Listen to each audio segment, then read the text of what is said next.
qu'on revient sur l'expression fils de l'homme, qu'on retrouve dans le chapitre 7 de Daniel et dans les évangiles et surtout dans Ézéchiel, où il est prononcé plus de 80 fois. Alors, on nous explique, je vais regarder sur Wikipédia, on nous explique que on utilise le mot fils de, ce n'est que Jésus qui dit qu'il est fils de l'homme, mais on ne parle dans le métatexte, enfin, on n'emploie pas le mot dans le récit lui-même. Alors, bon, moi je vois des explications qui me paraissent un petit peu discutables.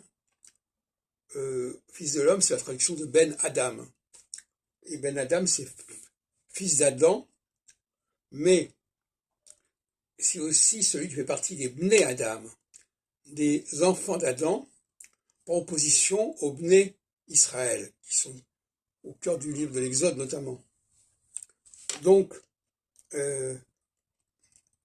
la dialectique entre les fils d'Adam et les fils d'Israël, qui sont d'ailleurs les deux fils de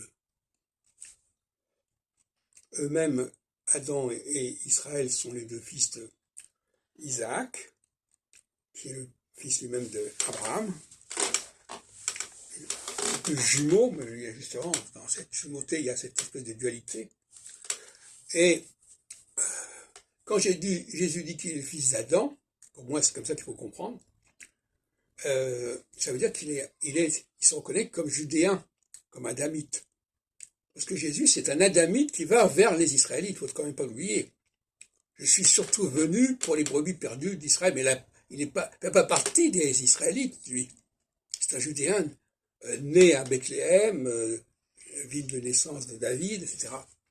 Donc, il a la mission en tant que fils d'Adam d'aller vers une sorte de réconciliation envers les fils de Jacob Israël. Et voilà comment il faut comprendre cela. Et on a complètement détourné le sens, et maintenant ça ne veut plus dire grand-chose.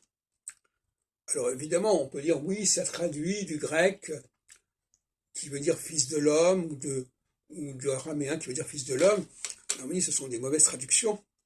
La véritable traduction, c'est fils d'Adam, comme on le trouve d'ailleurs dans le livre de l'Ecclésiaste.